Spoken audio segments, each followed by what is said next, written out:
ഇപ്പോൾ വരുന്ന ഒരു പ്രധാനപ്പെട്ട വാർത്തയിലേക്ക്. തിരുവനന്തപുരം കഴക്കൂട്ടത്ത് വൻ തീപിടുത്തം. മേനംകുളം വ്യവസായ വകുപ്പിന്റെ കീഴിലുള്ള കാട്ടിലാണ് തീപിടുത്തമുണ്ടായത്. വനിതാ ബറ്റാലിയന്റെ ഓഫീസും ഭാരത് ഗ്യാസിന്റെ റീഫില്ലിംഗ് പ്ലാന്റും സമീപത്തുണ്ട്. ഫയർഫോഴ്സ് സംഘം തീ നിയന്ത്രണ വിധേയമാക്കാനുള്ള ശ്രമത്തിലാണ്. സാരംഗ് സുധാകരൻ, സാരംഗ്, എന്താണ് വിശദാംശങ്ങൾ? നിലവിലെ അവസ്ഥ എന്താണ്? ഇപ്പോഴും ഈ തീ അണയ്ക്കാനുള്ള ശ്രമം ഫയർഫോഴ്സ് തുടർന്നുകൊണ്ടിരിക്കുകയാണെന്നാണ് നമുക്ക് ദൃശ്യങ്ങളടക്കം വ്യക്തമാവുന്നത്. അതായത് ഒരു അരമണിക്കൂറിലധികമായി ഇവിടെ ഈ പ്രദേശത്ത് തീ പടർന്നിട്ട്, അതായത് ഈ ഒരു വ്യാവസായിക വകുപ്പിന്റെ കീഴിലുള്ള ഈ സ്ഥലം കാട് മൂടിക്കിടക്കുകയായിരുന്നു. അതിന്റെ ഉൾഭാഗത്താണ് തീ ആദ്യം പടർന്ന് ആരംഭിച്ചത്. പിന്നീട് മറ്റു ഭാഗങ്ങളിലേക്ക് നമുക്കറിയാം. ഇപ്പോൾ ഉച്ച സമീപമാണ്, എല്ലാ ഭാഗങ്ങളും ഉണങ്ങി നിൽക്കുന്ന സമയമാണ്. തീ പെട്ടെന്ന് മറ്റുള്ള ഭാഗങ്ങളിലേക്ക് പടരുകയായിരുന്നു. ഇതിൽ ഒരു വലിയ ഗുരുതരമായ ഒരു സാഹചര്യം എന്ന് പറയുന്നത് ഈ ഒരു ഭാരത് ഗ്യാസിന്റെ റീഫില്ലിംഗ് പ്ലാന്റ് സമീപത്തുണ്ട്. അതുകൊണ്ട് തീ അങ്ങോട്ട് പടരാതിരിക്കാനുള്ള ശ്രമമാണ് ഇപ്പോൾ ഫയർഫോഴ്സ് നടത്തുന്നത്. ആ ഭാഗത്തേക്ക് തീ പടരുകയാണെന്നുണ്ടെങ്കിൽ സാഹചര്യം കൈവിട്ടു പോകും. അതുകൊണ്ട് അത്തരത്തിലുള്ള രീതിയിലേക്ക് ഈ ഒരു സാഹചര്യം മാറാതിരിക്കാൻ വേണ്ടി മറ്റ് പല യൂണിറ്റുകളിൽ നിന്നുള്ള അഗ്നിരക്ഷാ സേനാംഗങ്ങളും യൂണിറ്റുകളും ഇവിടേക്ക് ഉടൻ തന്നെ എത്തും. കൂടുതൽ യൂണിറ്റുകൾ ഇങ്ങോട്ട് എത്താൻ നിർദ്ദേശം നൽകിയിട്ടുണ്ടെന്നാണ് ഫയർഫോഴ്സ് നൽകുന്ന വിവരം. അങ്ങനെ അടിസ്ഥാനത്തിൽ നോക്കുകയാണെന്നുണ്ടെങ്കിൽ ഈ ഒരു തീ എത്രയും പെട്ടെന്ന് നിയന്ത്രണ വിധേയമാക്കാനാണ് ഫയർഫോഴ്സിന്റെ നീക്കം. ഒപ്പം തന്നെ കിൻഫ്ര പാർക്കിന് സമീപമാണ്. അതുകൊണ്ട് തന്നെ ഒരു ഇൻഡസ്ട്രിയൽ ഏരിയ ആണ് ഈ മേനംകുളം എന്ന് പറയുന്ന ഭാഗത്ത്. ഇൻഡസ്ട്രിയൽ ഏരിയ, മറ്റ് പല സ്ഥാപനങ്ങളും പ്രവർത്തിക്കുന്നുണ്ട്. അതുകൊണ്ട് തന്നെ ഈ ഒരു പ്രതികൂല കാലാവസ്ഥയിൽ തീ കൂടുതൽ ഭാഗത്തേക്ക് പടരുകയാണെന്നുണ്ടെങ്കിൽ അത് വലിയ ദുരന്തത്തിലേക്ക് അടക്കം എത്തും. അതുകൊണ്ട് തന്നെ തീ എത്രയും പെട്ടെന്ന് നിയന്ത്രണമാക്കാനുള്ള നീക്കമാണ് ഇപ്പോൾ ഫയർഫോഴ്സ് നടത്തുന്നത്. ശ്രീജ, ഈ സമീപത്തുള്ള ഭാരത് ഗ്യാസിന്റെ പ്ലാന്റ് ആയാലും അതൊക്കെ വലിയ ആശങ്കയുണ്ടാക്കുന്ന സാഹചര്യമാണ്. അങ്ങോട്ടേക്ക് തീ പടരാതിരിക്കാൻ എന്തൊക്കെ മുൻകരുതലുകൾ സ്വീകരിച്ചിട്ടുണ്ട്? എന്തൊക്കെയാണ് ഈ സമീപത്തുള്ള മറ്റ് സ്ഥാപനങ്ങളുമായി ബന്ധപ്പെട്ട വിവരങ്ങൾ? ഇത് സൂചിപ്പിച്ച പോലെ തന്നെ വനിതാ ബറ്റാലിയന്റെ ഓഫീസും ഒപ്പം ഭാരത് ഗ്യാസിന്റെ റീഫില്ലിംഗ് പ്ലാന്റുമാണ് സമീപത്തുള്ളത്. അതുകൊണ്ട് തന്നെ ഈ ഭാഗങ്ങളിലേക്ക് തീ പടരാതിരിക്കാൻ വേണ്ടി ഇപ്പോൾ ഹെലികോപ്റ്ററിലടക്കം വെള്ളമെത്തിച്ചുകൊണ്ട് പെട്ടെന്ന് തീ അണക്കാനുള്ള ഒരു സാഹചര്യമാണ് ഇപ്പോൾ ഫയർഫോഴ്സ് വിലയിരുത്തുന്നത്.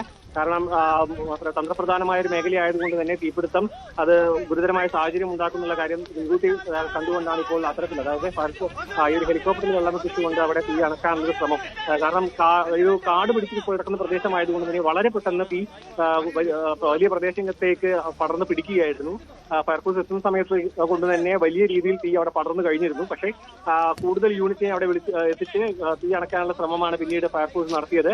പക്ഷേ ഈ ഒരു പ്രതികൂല കാലാവസ്ഥയും ഇപ്പോഴത്തെ ഒരു ചൂട് കൂടിയ ഒരു സമയമായതുകൊണ്ട് തന്നെ തീ വളരെ പെട്ടെന്ന് മറ്റുള്ള പ്രദേശത്തേക്ക് പടരുന്ന ഒരു സാഹചര്യമുണ്ട്. അത് നിയന്ത്രണ വിധേയമാക്കാൻ വേണ്ടിയാണ് ഫയർഫോഴ്സ് ഇപ്പോൾ പടരുന്നത്. അതായത് തീ മറ്റുള്ള ഭാഗത്തേക്ക് പടരാതെ ഒരു ഭാഗത്ത് മാത്രം നിയന്ത്രിച്ച് നിർത്തുക എന്നൊരു സാഹചര്യം, അങ്ങനെ ആ രീതിയിലേക്ക് കൊണ്ടുവരാനാണ് ഇപ്പോൾ ഫയർഫോഴ്സിന്റെ ഭാഗത്ത് നീക്കം. അതിനൊപ്പം തന്നെ ഈ ഒരു തീ എത്രയും പെട്ടെന്ന് അണയ്ക്കാൻ, അത് നിയന്ത്രണ വിധേയമാക്കി അണയ്ക്കാൻ വേണ്ടി ഇപ്പോൾ ഹെലികോപ്റ്ററിലടക്കം വെള്ളം എത്തിച്ചുകൊണ്ട് ഈ തീ അണക്കാനുള്ളൊരു സാധ്യത കൂടി ഫയർഫോഴ്സ് മുൻകൂട്ടി കണ്ടുകൊണ്ട് അത്തരം കാര്യങ്ങളിലേക്ക് കടന്നിട്ടുണ്ട്.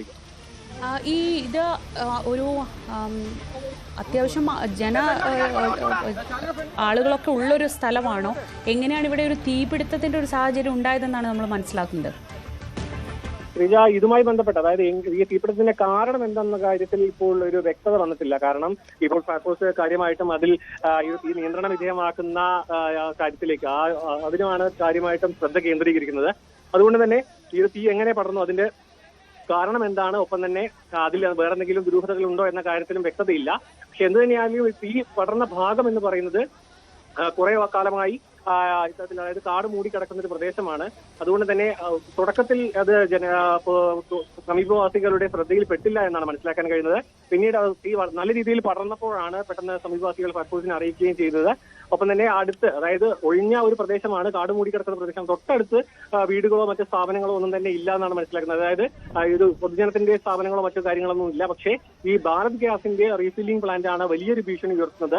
കാരണം തീ അങ്ങോട്ടേക്ക് പടരുകയാണെന്നുണ്ടെങ്കിൽ പിന്നീട് അത് ഗുരുതരമായ സാഹചര്യം ഉണ്ടാക്കും. അത് വലിയൊരു ദുരിതത്തിലേക്ക് അടക്കം എത്താനുള്ള സാഹചര്യമുണ്ട്. പിന്നെ ഒപ്പം തന്നെ വനിതാ ബറ്റാലിയന്റെ ഓഫീസും ഇവിടെ പ്രവർത്തിക്കുന്നു. ആ ഓഫീസിലുള്ള ഉദ്യോഗസ്ഥരെ അടക്കം ഇവിടെ നിന്ന് മാറ്റി എന്നാണ് മനസ്സിലാക്കാൻ കഴിയുന്നത്. അതുകൊണ്ട് തന്നെ വിനോദ് കൂടി ചേരുന്നുണ്ട് വിവരങ്ങളുമായി. വിനോദ്, ഇത് വ്യവസായ വകുപ്പിന് കീഴിലുള്ള മേഖലയാണ്. ഈ തന്ത്രപ്രധാന കേന്ദ്രം, അപ്പുറത്ത് ഭാരത് ഗ്യാസിന്റെ പ്ലാന്റ് ഒക്കെ ഉള്ളതാണ് ഏറ്റവും വലിയ ആശങ്ക. ഈ ഭൂമിശാസ്ത്രപരമായി ഈ ഉണ്ടായിട്ടുള്ള ഈ തീ എത്രത്തോളം ആശങ്ക ഉണ്ടാക്കുന്നതാണ്?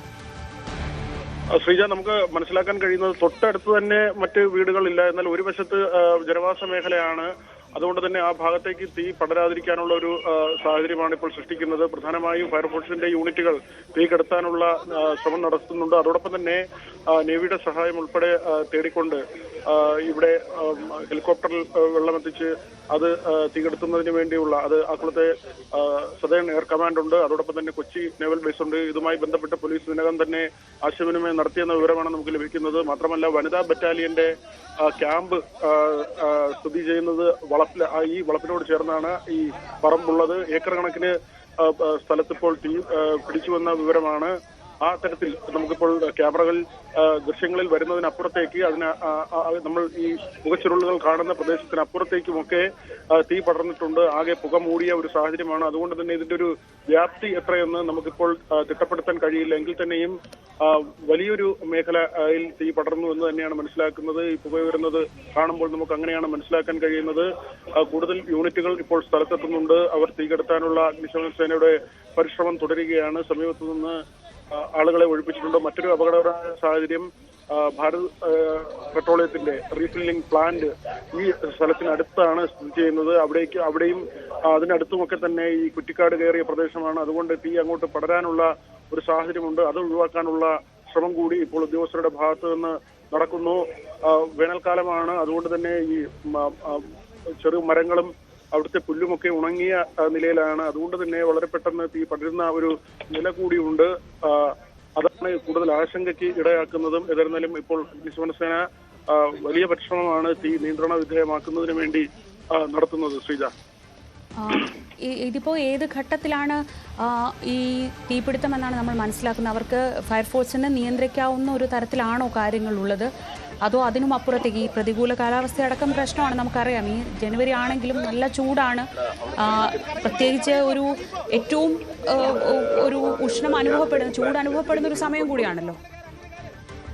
നമുക്ക് മനസ്സിലാക്കാൻ കഴിയുന്നത് തരത്തിൽ തന്നെ, അതായത് ഒരു പ്രദേശത്ത് മാത്രമല്ല മറ്റ് സ്ഥലങ്ങൾ കൂടിയുണ്ട്, ഇതിന് അടുത്തുള്ള സ്ഥലങ്ങൾ കൂടിയുണ്ട്.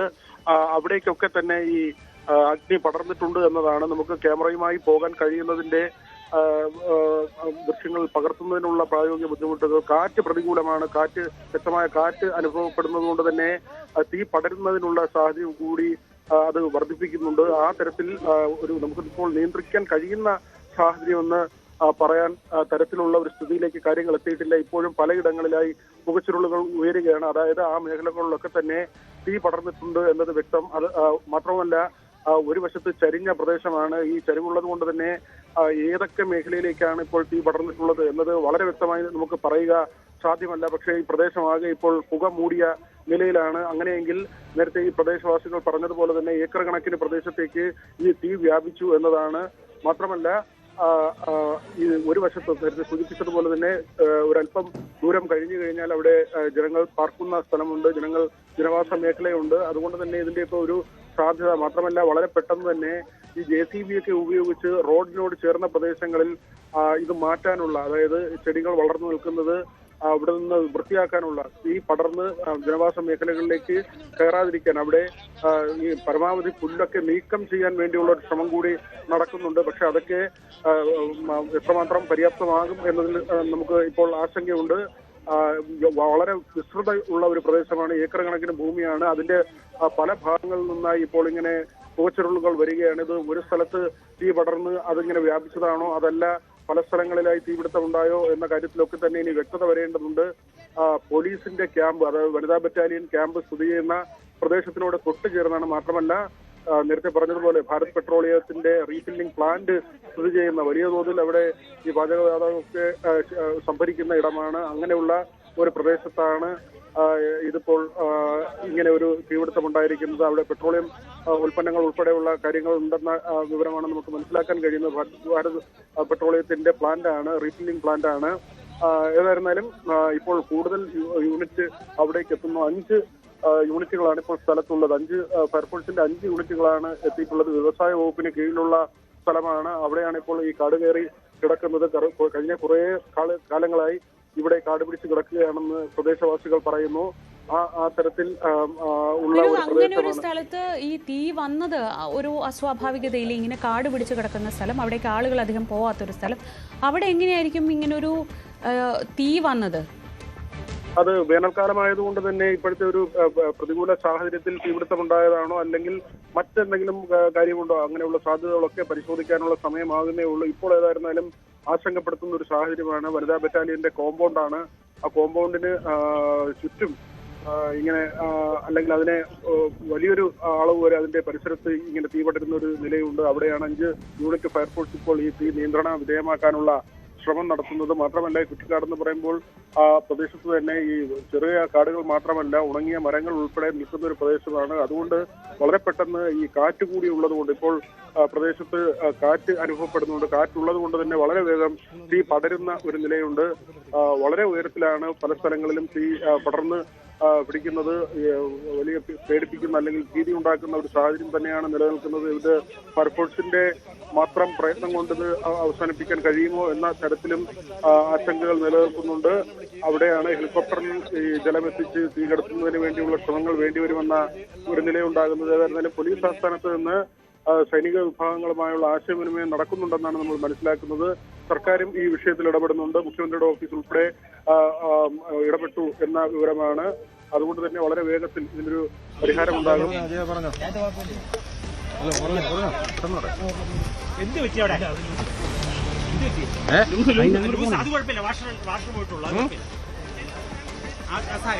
നമ്മൾ കാണുന്നത് റോഡിലേക്ക് അടക്കം എത്രത്തോളം ഇതിന്റെ ഒരു ആഘാതം അനുഭവപ്പെടുന്നു എന്നതാണ്. ഇത് ഈ കോമ്പൗണ്ടിനകത്താണ് ഇങ്ങനെ ഒരു തീപിടുത്തം ഉണ്ടായിട്ടുള്ളതെങ്കിൽ പോലും ഇപ്പോൾ ആ വഴിയിൽ അടക്കം വലിയ രീതിയിലുള്ള പുകച്ചുരുളുകൾ, തീ ആ ഭാഗത്തേക്ക് വരെ തീയുടെ ആഘാതമെടുക്കുന്നത് നമ്മൾ ഈ ദൃശ്യങ്ങളിൽ കാണുന്നുണ്ട്. ആ മുഴുവൻ സ്ഥലവും അവ്യക്തമാവുന്ന രീതിയിലുള്ള പുകച്ചുരുളുകളാണ് ആ മേഖലയിൽ ഇപ്പോൾ കാണുന്നത്. വിനോദ് തുടരുന്നുണ്ട്. വിനോദ്, ആ റോഡിൽ നിന്നുള്ള ദൃശ്യങ്ങൾ കാണുമ്പോഴാണ് നമുക്ക് എത്രത്തോളം ഗുരുതരമാണ് സാഹചര്യം എന്ന് കൂടി വ്യക്തമാവുന്നത്.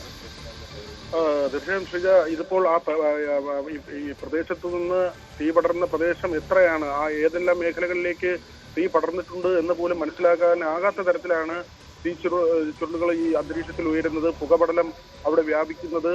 നമ്മൾ നിൽക്കുന്ന പ്രദേശത്ത് നിന്ന് അങ്ങോട്ട് പോകാൻ കഴിയാത്ത തരത്തിലുള്ള ഒരു സാഹചര്യം നിലനിൽക്കുന്നുണ്ട്. ഫയർഫോഴ്സിന്റെ 5 യൂണിറ്റുകൾ ഉച്ചയ്ക്ക് 1 മണിയോടുകൂടിയാണ് ഈ സംഭവം നാട്ടുകാരുടെ ശ്രദ്ധയിൽപ്പെടുന്നത്. പക്ഷെ വളരെ വേഗം തീ വ്യാപകമാവുകയായിരുന്നു. 5 യൂണിറ്റുകളാണ് ഇപ്പോൾ തീ കെടുത്താനുള്ള ശ്രമം നടത്തുന്നത്. ഇത് എത്ര ദൂരത്തിൽ വ്യാപിച്ചു എന്നത് കണ്ടെത്തുക ഇപ്പോൾ അസാധ്യമായ ഒരു കാര്യമാണ്, ബുദ്ധിമുട്ടുള്ള കാര്യമാണ്. കാരണം പല പ്രദേശവും ഈ തീ പിടിച്ചതിന് ഉള്ളിലേക്ക് ഇങ്ങനെ കാട് കയറി കിടക്കുന്ന സ്ഥലമാണ്. അതുകൊണ്ട് തന്നെ നമുക്ക് അതിന്റെ ഒരു വ്യാപ്തി എത്രയെന്ന് ഇപ്പോൾ കണ്ടെത്തുക പ്രയാസമാണ്. ഏതായിരുന്നാലും ചില ഭാഗങ്ങളിൽ തീ നിയന്ത്രണ വിധേയമാണ്. തീ കെടുത്താൻ സാധിച്ചിട്ടുണ്ട്. പക്ഷെ മറ്റ് പല സ്ഥലങ്ങൾക്കും ഇപ്പോൾ പുകച്ചുരുളുകൾ വരികയാണ്. ശരി, മേനംകുളത്താണ് ഈ വലിയ രീതിയിലുള്ള തീപിടുത്തം ഉണ്ടായിട്ടുള്ളത്. വ്യവസായ വകുപ്പിന്റെ അധീനതയിലുള്ള ഭൂമിയിലെ കുറ്റിക്കാട്ടിൽ തീപിടുത്തം ഉണ്ടാവുകയായിരുന്നു. 1 മണിക്കൂറിൽ കൂടുതലായി 1.5 മണിക്കൂറായി തീ കത്തിക്കൊണ്ടിരിക്കുകയാണ്. പക്ഷേ ഇതുവരെയും ഈ തീ നിയന്ത്രിക്കാൻ കഴിഞ്ഞിട്ടില്ല. ഇപ്പോഴും ഫയർഫോഴ്സിൻ്റെ 5 യൂണിറ്റുകളാണ് തീ നിയന്ത്രിക്കാനായി പ്രയത്നിച്ചുകൊണ്ടിരിക്കുന്നത്.